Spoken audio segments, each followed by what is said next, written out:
the jungle whispered. It was a sound Ethan had learned to dread over the past 10 years. Rustling leaves, distant calls, the creeping silence of something moving through the shadows. Every moment on this island felt like a ticking clock, the Valonai closing in around him, relentless. His breath came in sharp, ragged gasps as he stumbled through the thick underbrush, trying to stay one step ahead. He knew they were close. He could feel them. His boots sank into the wet, spongy ground, and a surge of adrenaline pushed him forward.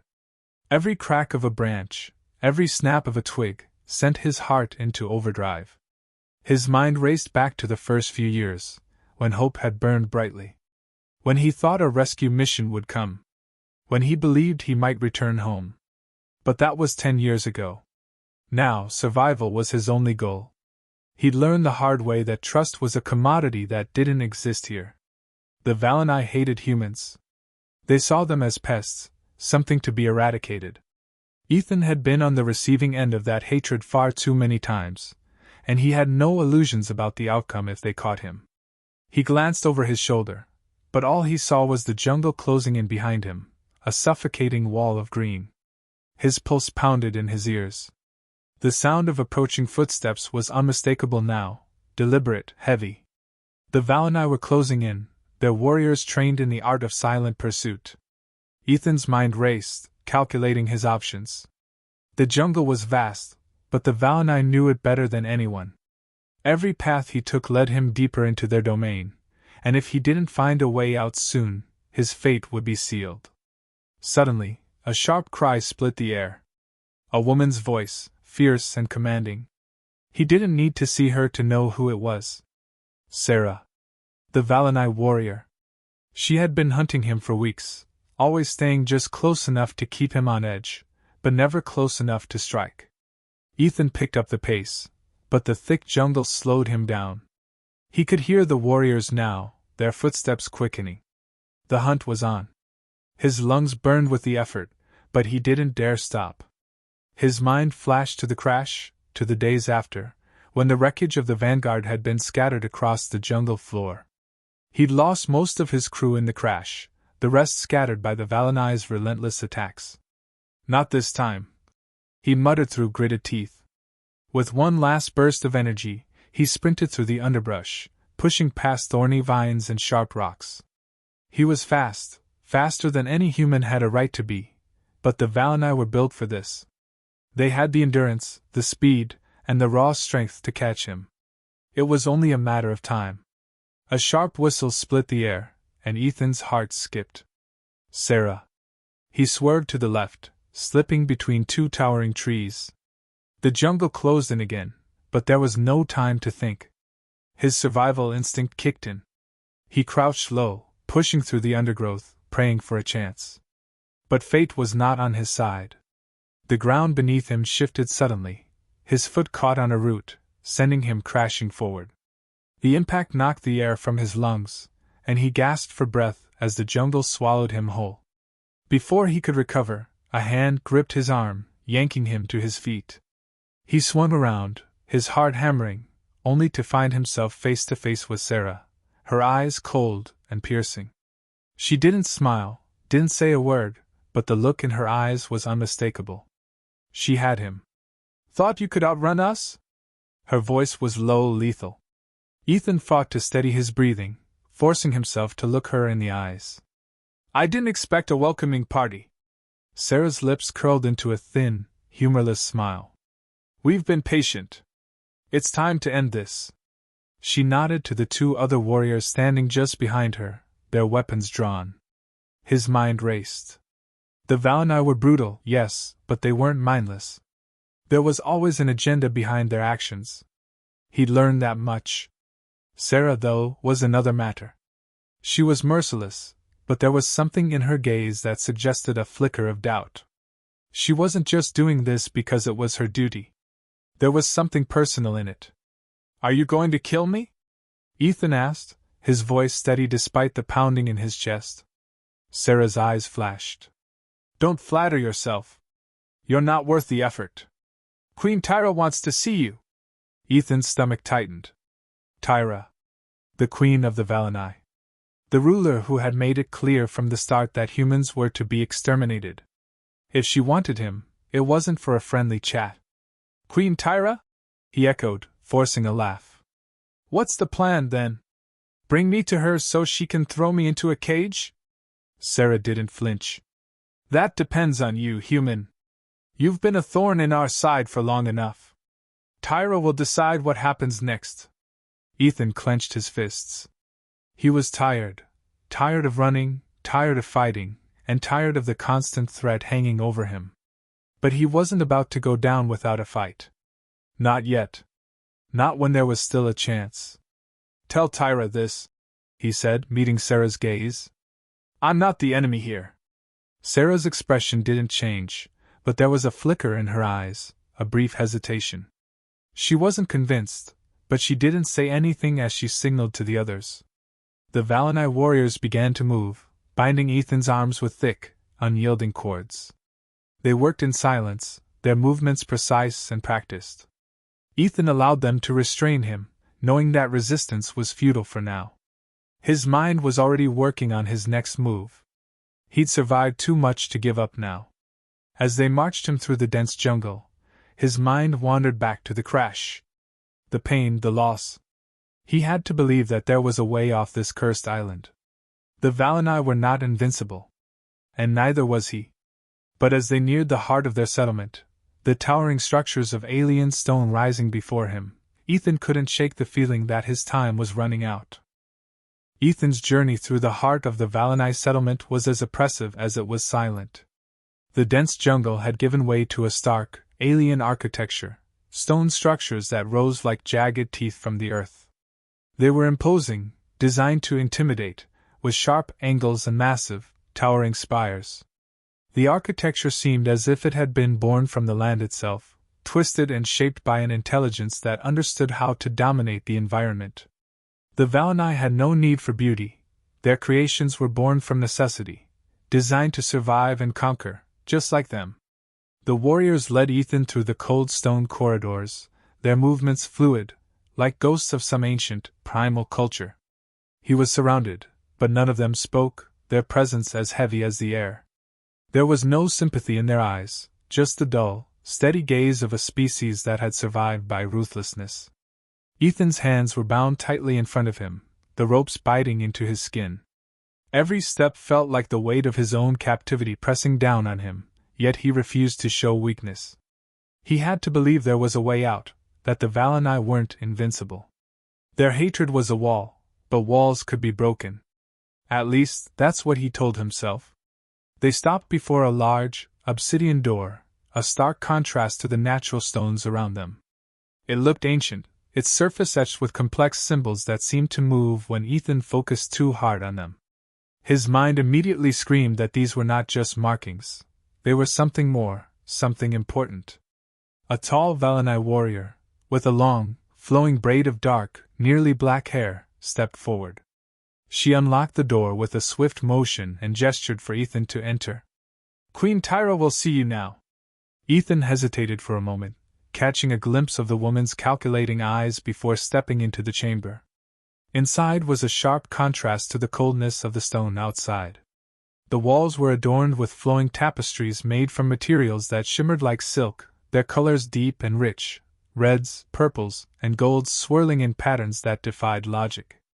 At the center of the room stood Queen Tyra.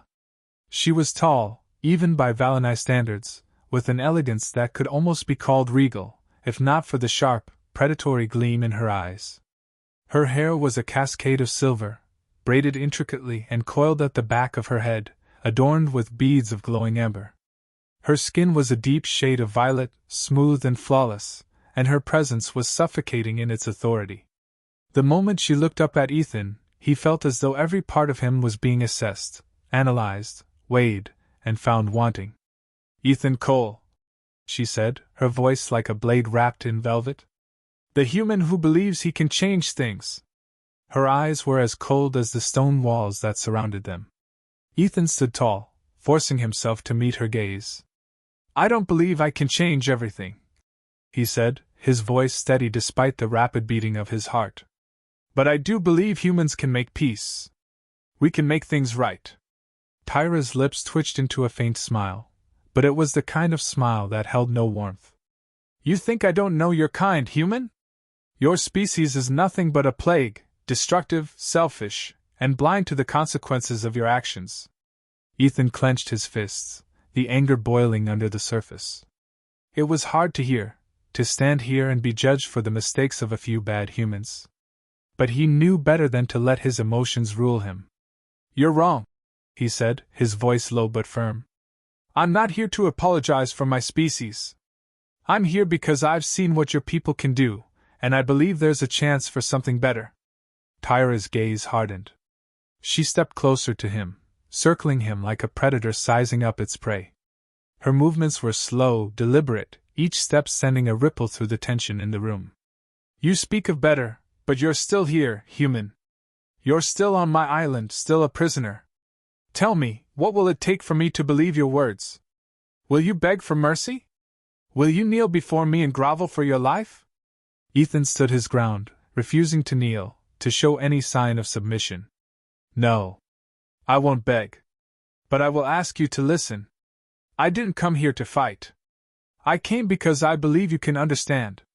Tyra's expression faltered for a split second, just a flicker of doubt, quickly masked by her stone-cold demeanor. But it was enough. Ethan had her attention. You've been here for how long? Tyra's voice was almost a whisper now, the challenge gone, replaced by a curious sharpness. 10 years, Ethan replied. I've seen things. I've learned how to survive. And in all that time, I've never stopped believing we can make a better future. 10 years, she repeated, as though testing the weight of the words. You've spent 10 years on my island, in the heart of our world, and yet you think you've seen enough to understand us? Ethan hesitated for only a moment before responding. I've seen enough to know that you're more than just hatred. You're more than what you think of us. Tyra's eyes narrowed, her lips pressed into a thin line. For a moment, the room was silent, the only sound the faint hum of the bioluminescent light from the walls. Then, slowly, Tyra nodded. Perhaps. But you have yet to convince me. She raised her hand, signaling to the two warriors who had accompanied Ethan. They stepped forward, their faces unreadable. One of them, the one with the dark braid, pulled a blade from her side, long, curved, and sharp enough to cut through bone. I think it's time for you to prove yourself human, Tyra said, her voice almost playful now. We'll see if your words can match your resolve. Ethan tensed, every muscle in his body coiling. Prove myself? How? Tyra smiled, though there was no humor in it.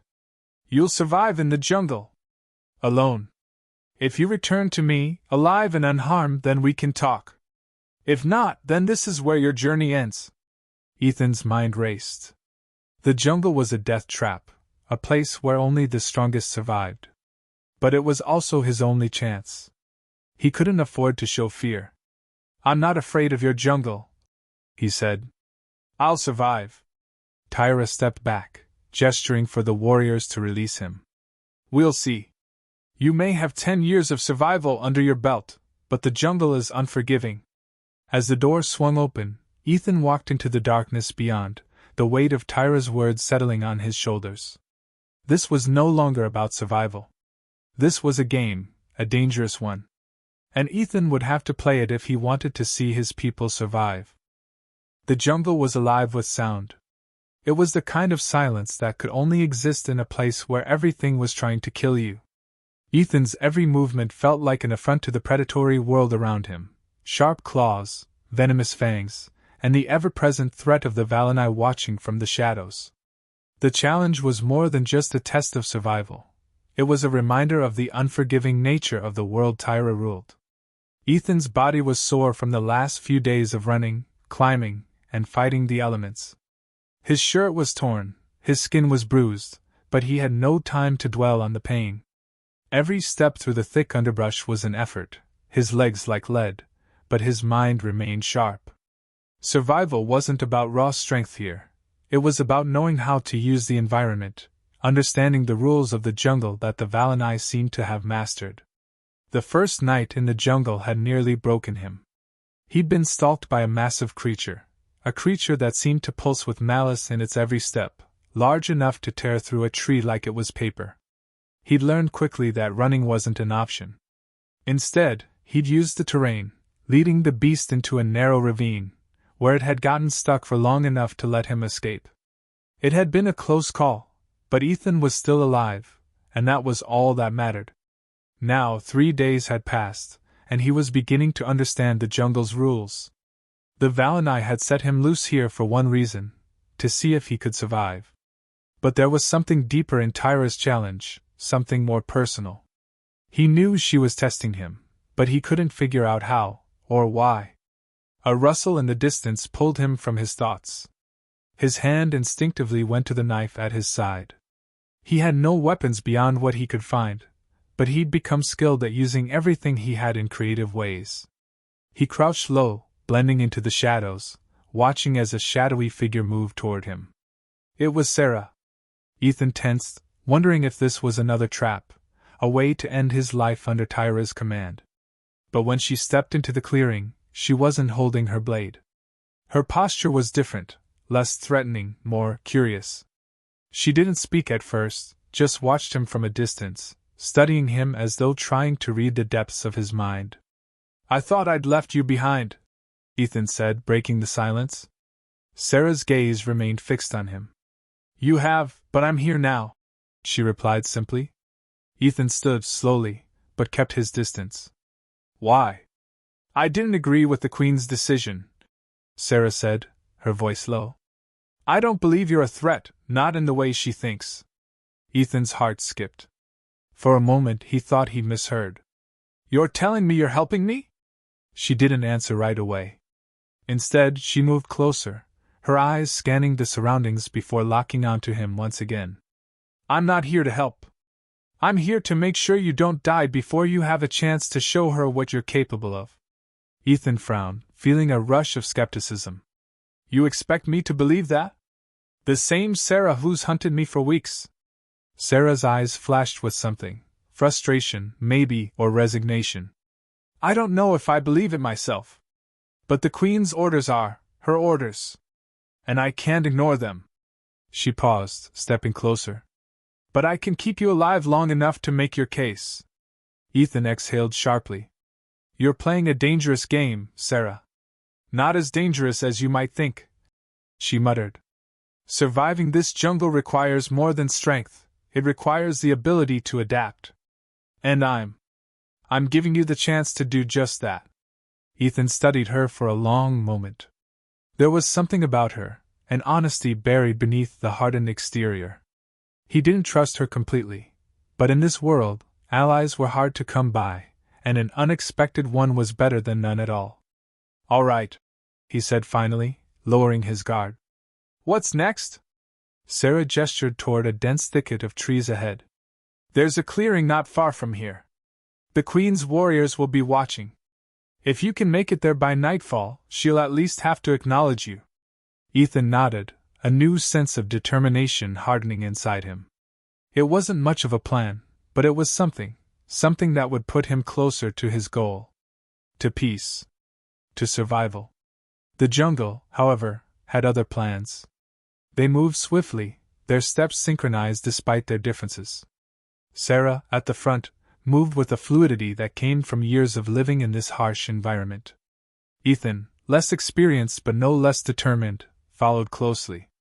Every sound, every snap of a branch, made him tense, expecting another ambush.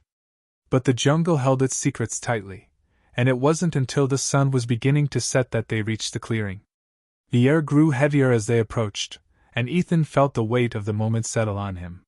He could see the flickering of fires from the Valonai camp, feel their eyes on him, even though he couldn't see them yet.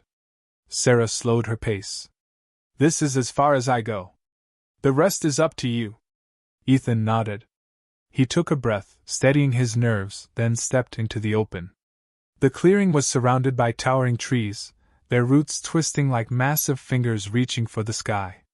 In the center, a fire crackled, its orange light casting long shadows on the ground. And sitting by the fire, watching him with a gaze that could freeze blood, was Queen Tyra. Her eyes locked onto him as he entered, and for a moment, the world seemed to stand still. Ethan's heart raced, his palms sweating despite the cold air. He had no illusions about the danger. This was it, the moment he had been working toward. He couldn't afford to fail. Tyra's lips curled into a faint smile. "You've survived the jungle, human. I'm impressed." Ethan didn't flinch. He didn't bow. He stood his ground. "I'm not here to impress you, Tyra. I'm here to show you that we're more than what you think." Her smile faded, her expression hardening. "Is that so?" He met her gaze, steady and unwavering. "Yes. And I'll do whatever it takes to prove it." The silence between them grew thick, but there was a shift in the air, a subtle crack in the wall that had stood between them for so long. Ethan didn't know what it meant, but for the first time since landing on this cursed island, he felt like maybe, just maybe, there was a way forward.